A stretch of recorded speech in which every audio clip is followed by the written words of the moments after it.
GB News reports that Meghan Markle is furious with Kate, the Princess of Wales, because she reached out to Prince Harry.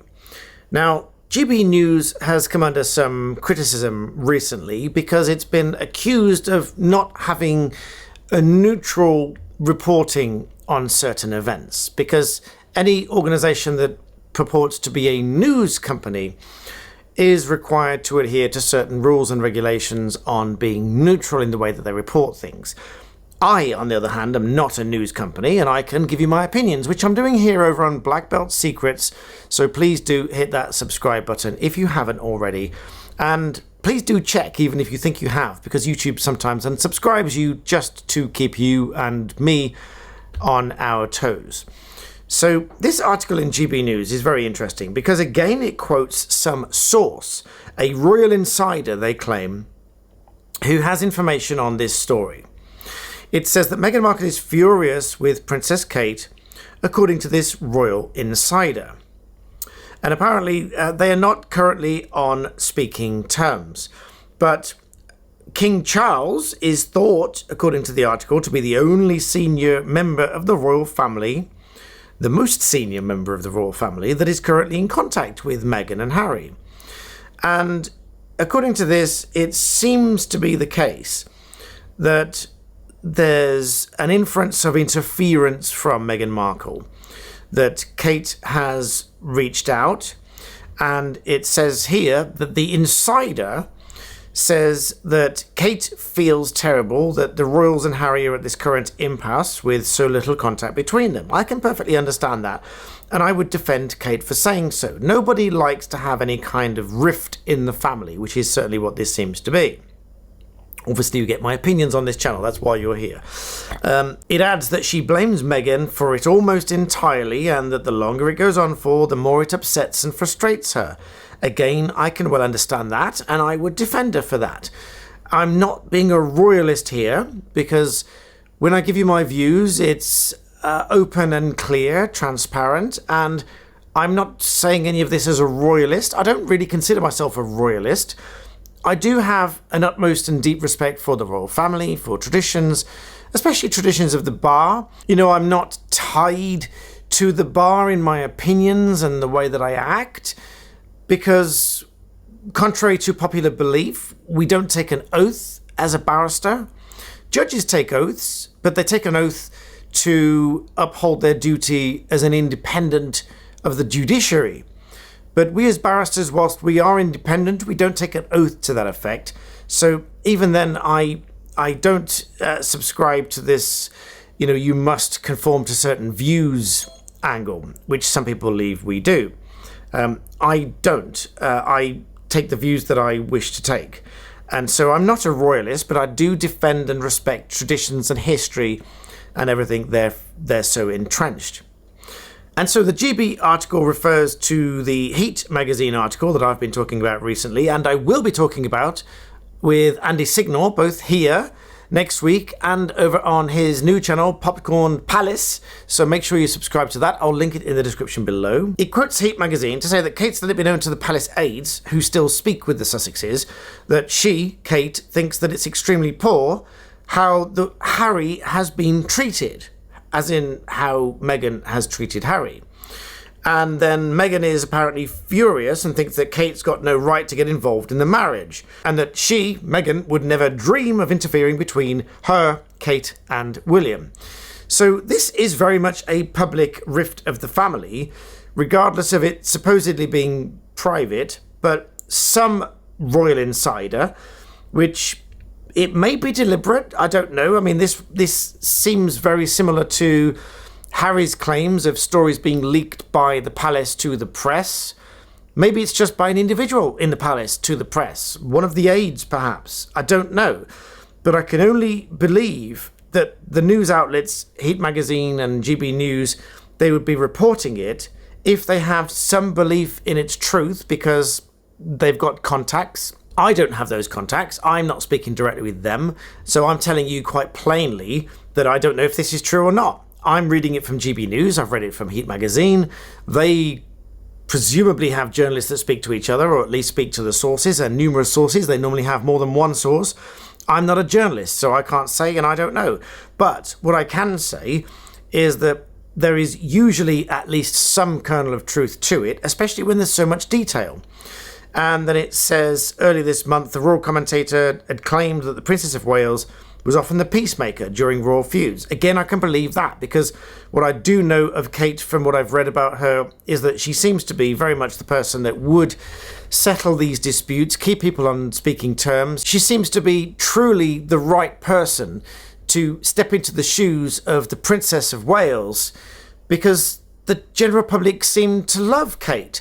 That's my perception. It's my genuine perception. Let me know in the comments what you think, whether you're in the UK or abroad, in the Commonwealth or the United States. Let me know in the comments what you think, because I'd be very interested to know what the public perception is. I might even do a poll, and if I do a poll, I'll link that in the description as well, because I'd be very interested to know what you think. I personally, my view is that the public perception and the reception of Kate is that the public do love Kate and the way that she interacts with the public. That's my perception. Let me know what you think. And so, as I say, it goes on to say that she's often the peacemaker, or tried to be the peacemaker with Harry. And it goes on to talk about the Scandalmongers podcast, which went into details on the phrase that everybody now remembers, which obviously referred to the Oprah Winfrey interview, and the phrase in response to that, which was "recollections may vary." And then the article tails off to say that Kate was the person that insists that this phrase, "recollections may vary," should stay, because she made the argument that we've got to lay down a marker to say that we challenge some of the narrative, because otherwise it's going to be accepted as true, and we've got the future reputation of the royal family to think about. And then, presumably, the insider again says it shows a side of Kate that's not always appreciated, that she's far steelier, she's thinking about the longer term. Now, I couldn't agree more. In my view, Kate is seriously thinking about the future of the royal family, the impression and the reputation, which, judging by the comments and the views and everything else in response to my videos and my views on this, there is a huge amount of respect for the royal family. There are certain arguments made against the royal family, referring to certain historical words and phrases that have been used. However, there is, with respect to those people, in my view, a misunderstanding in how certain phrases that are now unequivocally condemned, but were historically used in a non-disparaging way, and those phrases are no longer used and universally condemned, and therefore they don't, in my view, support a just criticism against the royal family as being a racist family or institution. I just don't think that's the case. I don't agree with that. And it certainly seems to me that Kate is defending the royal family and looking out for the royal family's reputation, the future of the monarchy, and judging by the comments and the general response to my videos and these discussions and my views thereof, that really seems to be the case. There is an inherent respect for the royal family, and this rift, I suppose, is the best way of calling it, between the majority of the royal family and the Sussexes, has at some point got to come to some kind of conclusion. And that's either going to be a conclusion that there is a total separation forever, or there's going to be some divide. Now, there's been lots of rumours, which I'll discuss in another video, so make sure you subscribe for that one. There's been rumours of a potential divorce and arguments for divorce. Those are just rumours at this stage, as far as I'm aware, because it's been mentioned in certain articles, but certainly no proof from what I've seen. But what would that entail? Now, as a lawyer, a barrister of England and Wales that has dealt with divorces in England and Wales, I can tell you and I can comment on my experience on how those divorces work, how it really works in court, what really matters, the arguments that really go before the court, and the way the court really views these arguments. I've got certain views which may come across as cynical, but that's through experience. You'll get those if you subscribe to this channel, because this is for my real views on these things. And while we were on the subject, how things really work in the family courts and abuse between partners and things like that. Obviously, I've got to use very careful language with how I talk about those things, when and if I talk about those things. But do subscribe to those and leave your questions and your comments regarding those below as well. But in the meantime, as regards to this rift about Meghan being furious, well, it seems to me, in conclusion, that Kate appears from this article and from the quote in Royal Insider that Kate is trying to mend the damage between them, and Meghan is furious that she's trying to interfere. That's my interpretation on these articles as it stands. Now, pure caveat, as I say, it is only going on what the articles are reporting, but there are multiple articles quoting this source, and they clearly have a source that's telling them this information. And without any information, they won't be able to write the article. I don't think for a moment that they are making this up.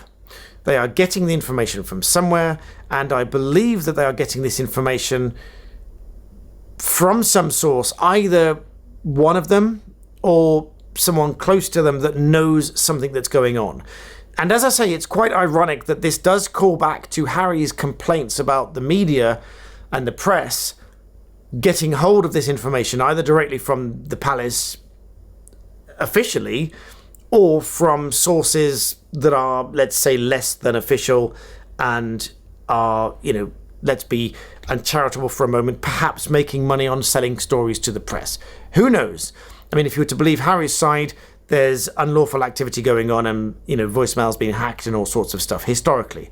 But we'll see what happens with the judgment in Harry's case, and we'll see what happens as these stories continue to unfold. But in the meantime, I am happy to share my thoughts with you as we go along. They are just my thoughts and my opinions, reading the articles and discussing it with you. I read the comments. I obviously feed back to you snippets that I read in the comments, and they inform my future videos here on Black Belt Secrets. So please do subscribe, hit the like button if you like my personal thoughts on these things.